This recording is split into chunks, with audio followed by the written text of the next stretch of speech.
എല്ലാവർക്കും എൻ്റെ സ്നേഹവന്ദനം. സ്പിരിച്വൽ മാസസിലേക്ക് ഒരിക്കൽ കൂടെ സ്വാഗതം.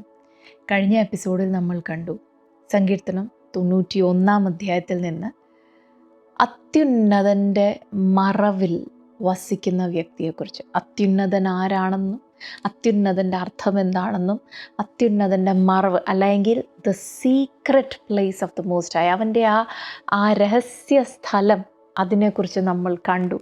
അതെവിടെയാ? വാസ്തവത്തിൽ ഒരു സ്ഥലമാണ്. അതെങ്ങനെയാണ് നമുക്ക് അവിടെ പ്രവേശനം ലഭിക്കുന്നത്? നമ്മളതെല്ലാം കണ്ടു. യേശു ക്രിസ്തുവിൻ്റെ രക്തത്താൽ നമ്മൾക്കിന്ന് അവിടെ പ്രവേശനമുണ്ട്, ദൈവത്തിൻ്റെ അതിവിശുദ്ധ സ്ഥലം. പക്ഷെ ഇന്ന് നമ്മൾ നോക്കാൻ പോകുന്നത് അവിടേക്കുള്ള ആ ആക്സസ് ലഭിക്കുന്നത് ക്രിസ്തുവിൻ്റെ രക്തത്താലാണ്. പക്ഷെങ്കിൽ അവിടേക്ക് നമ്മൾ പ്രവേശിച്ച് ചെല്ലുന്നത് എങ്ങനെയാണെന്നുള്ളത്, എന്തുകൊണ്ടാണ് എല്ലാവർക്കും ആ സീക്രട്ട് പ്ലേസ് അനുഭവിക്കാൻ സാധിക്കാത്തതെന്നുള്ളത് നമുക്കൊന്ന് വേഗം നോക്കാം. നമുക്കറിയാം സങ്കീർത്തനം 91 എഴുതിയത് മോശയാണ്. അപ്പോൾ മോശ ഇവിടെ പറയുമ്പോൾ അത്യുന്നതൻ്റെ മറവിൽ വസിക്കുന്ന വ്യക്തി എന്ന് പറയുമ്പോൾ മോശയുടെ ജീവിതം തന്നെ നമ്മൾ നോക്കിയാൽ അദ്ദേഹം ദൈവ സാന്നിധ്യത്തിൽ വസിക്കുന്ന ഒരു സ്വഭാവമുള്ള മനുഷ്യനായിരുന്നു, അല്ലേ?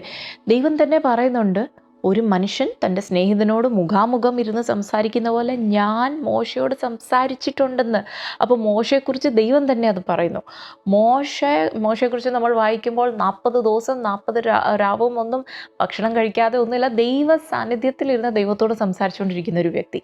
ഏതൊരു സമയത്തും ദൈവ സാന്നിധ്യം ഇറങ്ങി വരുമ്പോൾ ആ സമാഗമന കൂടാരത്തിൽ മോശ ദൈവത്തോട് മുഖാമുഖം ഇരുന്ന് സംസാരിക്കുന്ന ഒരു വ്യക്തി. അതുപോലെ ദൈവത്തിൻ്റെ സാന്നിധ്യം, the presence of the Lord അത്രയും അങ്ങോട്ട് ആസ്വദിച്ച് ജീവിച്ച ഒരു മനുഷ്യനാണ് മോശ. ആ മോശയാണ് 91 അധ്യായം എഴുതിയിട്ട് പറയുന്നത്, സങ്കീർത്തനം എഴുതിയിട്ട് പറയുന്നത്, ഇതുപോലെ അത്യുന്നതൻ്റെ മറവിൽ വസിക്കുന്ന ഒരാൾക്ക് ഈ അധ്യായത്തിൽ പറയുന്ന എല്ലാ കാര്യങ്ങളും ലഭിക്കും.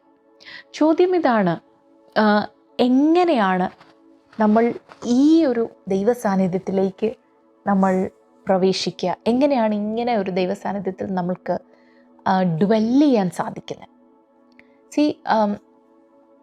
മോശയുടെ ജീവിതം തന്നെ നമ്മൾക്ക് എടുത്ത് നോക്കാം.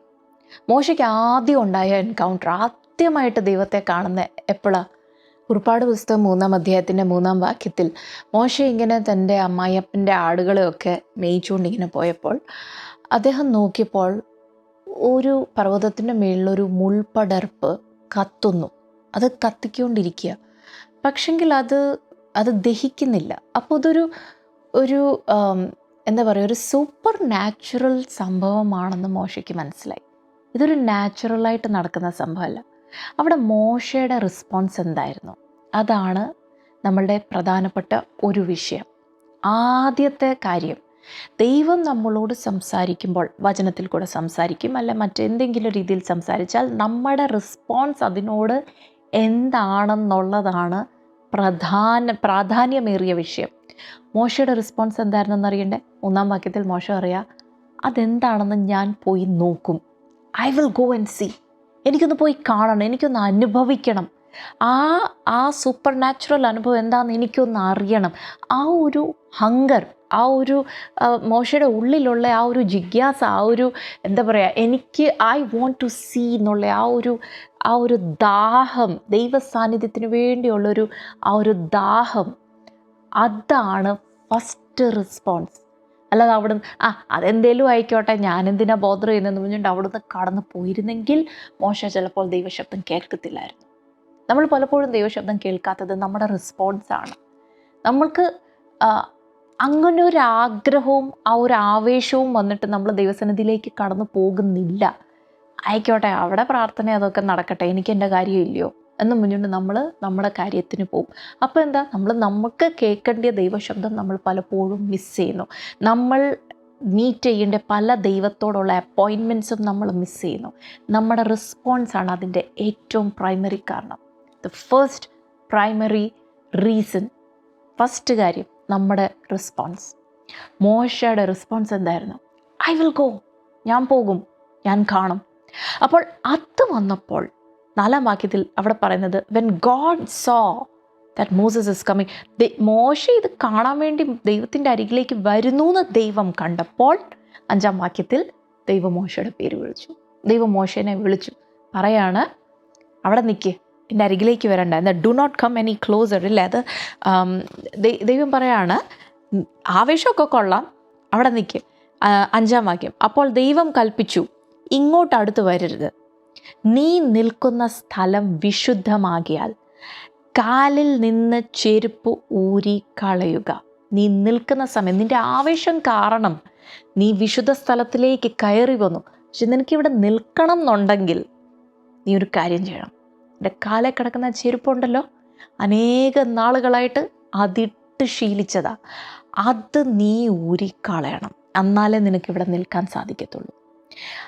അതിൻ്റെ അർത്ഥം, പ്രിയ ദൈവമക്കളെ, മോശയെ ഈ ലോകവുമായിട്ട് അറ്റാച്ച് ചെയ്ത ഒരേ ഒരു സംഭവമാണ് അവൻ്റെ കാലിൽ കടന്ന ചെരുപ്പ്. ദൈവ സാന്നിധ്യത്തിൽ ദർ ഇസ് ഹോളിനെസ്, അവിടെ വിശുദ്ധിയാണ്.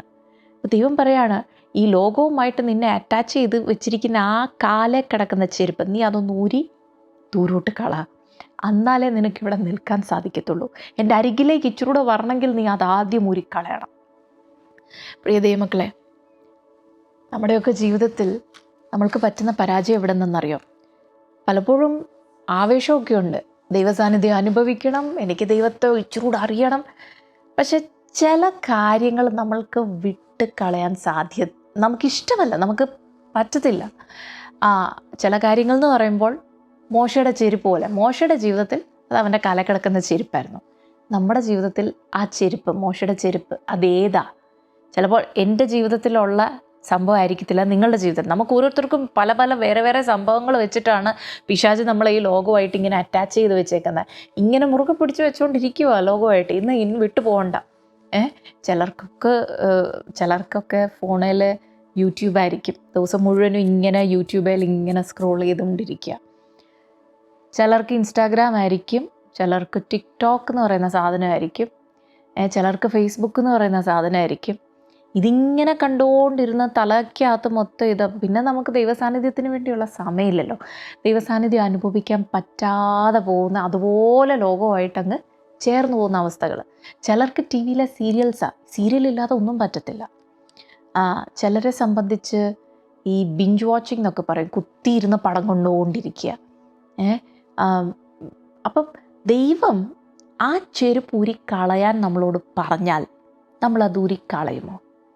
അതങ്ങനെ ഊരിക്കളഞ്ഞാൽ, കാരണം ആവേശമുണ്ട് പലർക്കും, പക്ഷെ അത് പോരാ. ദൈവം പറയാം, ആവേശം കൊണ്ടൊന്നും എൻ്റെ സാന്നിധ്യത്തിൽ ഇരിക്കാൻ പറ്റത്തില്ല, കാലിൽ കിടക്കുന്ന ചെരുപ്പ് ഊരിക്കളയണം. അത് ഊരിക്കളയാൻ തയ്യാറാണോ എന്നുള്ളതാണ് നമ്മളിന്ന് ചിന്തിക്കുന്നത്. അതാണ് രണ്ടാമത്തെ കാര്യം. ഫസ്റ്റ് പ്രൈമറി തിങ് ഈസ് നമ്മുടെ റെസ്പോൺസ്. പലർക്കും അങ്ങനെ ഒരു റെസ്പോൺസേ ഇല്ല. പലർക്കും ദൈവസാന്നിധ്യം അനുഭവിക്കണം എന്നുള്ള ആഗ്രഹം, അതെങ്ങനെയായാലും തട്ടിമുട്ടി എങ്ങനെയായാലും അങ്ങ് സ്വർഗത്തിലെത്തിയാൽ മതി എന്നുള്ള ഒരു ചിന്തയേ ഉള്ളൂ. അല്ലാതെ ദൈവത്തിൻ്റെ സാന്നിധ്യം അനുഭവിച്ചുള്ള ഒരു ജീവിതം വേണം എന്നൊന്നും ആർക്കും അതാണ് പ്രൈമറി റെസ്പോൺസ്. പ്രൈമറി റെസ്പോൺസ് നമുക്ക് ദൈവസാന്നിധ്യം അനുഭവിക്കണം. മോശം പറയുന്നതല്ല, ഞാൻ പോകും, ഞാൻ കാണും, എനിക്ക് അതെന്തെന്ന് അറിയണം എന്നുള്ള ഒരു ഉള്ളിലൊരാഗ്രഹം വന്നു കഴിഞ്ഞാൽ then the next thing is, second സ്റ്റെപ്പാണ് കാലിൽ കിടക്കുന്ന ചെരുപ്പ് ഊരിക്കളയണം. അപ്പോൾ മോശയുടെ കാലിലൊരു ചെരുപ്പെങ്കിൽ നമ്മുടെ ജീവിതത്തിൽ എന്തെന്നുള്ളതാണ് ഇന്ന് നമ്മൾ ചിന്തിക്കേണ്ടത്. ദൈവം നമ്മളോട് നമ്മുടെ ഈ പറഞ്ഞ നെറ്റ്ഫ്ലിക്സിൻ്റെ ആ സബ്സ്ക്രിപ്ഷനൊക്കെ ക്യാൻസൽ ചെയ്യാൻ പറയുക, നമ്മൾ കളയുമോ? അല്ലെ നമ്മുടെ ഫോൺ തന്നെ എടുത്ത് കളയാൻ പറഞ്ഞാൽ നമ്മൾ കളയുമോ? എന്താണെന്ന് നമ്മളോട് തന്നെ ചോദിക്കുക. ഓരോരുത്തർക്കും പല റീസൺസ് ആയിരിക്കും. ചിലപ്പോൾ നിങ്ങളുടെ ഒരു സുഹൃത്തായിരിക്കും, ആ ഒരു സുഹൃത്തായിരിക്കും നിങ്ങളെ ദൈവത്തിൽ നിന്ന് അകറ്റിക്കളയുന്നത്. ആ സുഹൃത്തുമായിട്ടുള്ള ഫ്രണ്ട്ഷിപ്പ് നിർത്തണം. ചിലപ്പോൾ ചില സ്വഭാവങ്ങളായിരിക്കും, ആ സ്വഭാവങ്ങൾ എന്നേക്കും അതങ്ങ് ശീലമായി മാറിയിരിക്കുന്ന സ്വഭാവങ്ങൾ, വർഷങ്ങളായിട്ടുള്ള സ്വഭാവങ്ങൾ, അതിനെ കട്ട് ഓഫ് ചെയ്ത് ദൂരോട്ട് എറിഞ്ഞ് കളയാൻ മോശ കാണിച്ച പോലെ ആ ഒരു മനസ്സ് നമ്മൾ കാണിച്ചാൽ നമ്മൾക്കും മോശ അനുഭവിച്ച പോലെ ആ ഒരു ദൈവ സാന്നിധ്യം അതിൻ്റെ കാരണമുണ്ട്. പുതിയ നിയമത്തിൽ 1 പത്രോസിൻ്റെ ലേഖനത്തിൽ പത്രോസ് പറയുന്നൊരു കാര്യമുണ്ട്. നമ്മളെ വിളിച്ച ദൈവം വിശുദ്ധന അല്ലേ? 1 പത്രോസ് 1:15-16 വാക്യങ്ങളിൽ ഇങ്ങനെയാണ് എഴുതിയിരിക്കുന്നത്: നിങ്ങളെ വിളിച്ച വിശുദ്ധന് ഒത്തവണ്ണം അനുസരണമുള്ള മക്കളായി എല്ലാ നടപ്പിലും വിശുദ്ധരാകുവിൻ. എല്ലാ നടപ്പിലും എന്താണ് ആവേണ്ടിയെ? വിശുദ്ധരാവണം. അതിന് പിന്നെ പത്രോസ് പറയുന്നത്, ഞാൻ വിശുദ്ധനാകിയാൽ നിങ്ങളും വിശുദ്ധനായിരിപ്പീൻ എന്ന് എഴുതിയിരിക്കുന്നുവല്ലോ. എവിടെ എഴുതിയിരിക്കുന്നതെന്നറിയോ? പഴയ നിയമത്തിൽ ലേവ്യ പുസ്തകത്തിൽ മോശയോട് പറഞ്ഞ കാര്യം ദൈവം, ഞാൻ വിശുദ്ധനായിരിക്കുന്നത് പോലെ നിങ്ങളും വിശുദ്ധരായിരിപ്പീൻ. എന്നാലേ എൻ്റെ കൂടെ ഉള്ള ആ ഒരു ഫെലോഷിപ്പ് നിങ്ങൾക്ക് എക്സ്പീരിയൻസ് ചെയ്യാൻ പറ്റത്തുള്ളൂ. പ്രിയ ദൈവമക്കളെ, നമ്മൾക്ക് പറ്റുന്ന ഒരു പരാജയം എന്തെന്നറിയോ? നമ്മൾ പുതിയ നിയമത്തിലെ വിശ്വാസികളാകിയാൽ നമ്മൾ ഗ്രേസിനെ മിസ്യൂസ് ചെയ്യാറുണ്ട്. ദൈവം നമ്മളോട് കാണിക്കുന്ന കരുണ, അതിനെ നമ്മൾ ഒത്തിരി മിസ്യൂസ് ചെയ്യുന്നു. നമ്മൾ പറയുന്ന, ഓ ദൈവം കാരുണ്യവാനാണ്, അതുകൊണ്ട് കുഴപ്പമില്ല. പക്ഷെങ്കിൽ ക്രിസ്തുവിൻ്റെ രക്തത്താൽ നമ്മൾക്ക് ദൈവ സാന്നിധ്യത്തിലേക്ക് പ്രവേശനമുണ്ടെന്ന് പറയുമ്പോൾ തന്നെ ദൈവ സാന്നിധ്യത്തിൽ അവൻ വിശുദ്ധനാകിയാൽ നമ്മളും വിശുദ്ധരായിരിപ്പീൻ എന്ന് പറയുന്ന കൽപ്പന അത് പഴയ നിയമ വിശ്വാസികൾക്ക് വേണ്ടി മാത്രമുള്ളതല്ല. പത്രോസ് പറയുന്നു, അങ്ങനെ എഴുതിയിരിക്കുന്നത് കൊണ്ട് നമ്മളും ഇന്നും പുതിയ നിയമത്തിലുള്ളവരും അതുപോലെ തന്നെ ജീവിക്കണം. അതുകൊണ്ട് പ്രിയ ദൈവമക്കളെ, ഇന്നൊന്ന് പ്രാർത്ഥിച്ചു നോക്കാം. നമ്മുടെ ജീവിതത്തിൽ മോശയുടെ കാലിൽ ഒരു ചെരുപ്പായിരുന്നു.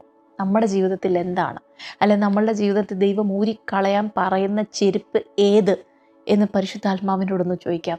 എൻ്റെ ജീവിതത്തിൽ എന്താണ് നിൻ്റെ സന്നിധിയിലിരിക്കാൻ? അത് നമ്മൾ അത്രയും പ്രാർത്ഥിക്കേണ്ട ആവശ്യമൊന്നുമില്ല, നമുക്ക് തന്നെ അറിയാം. ദൈവം നമുക്ക് കാണിച്ചു തരും.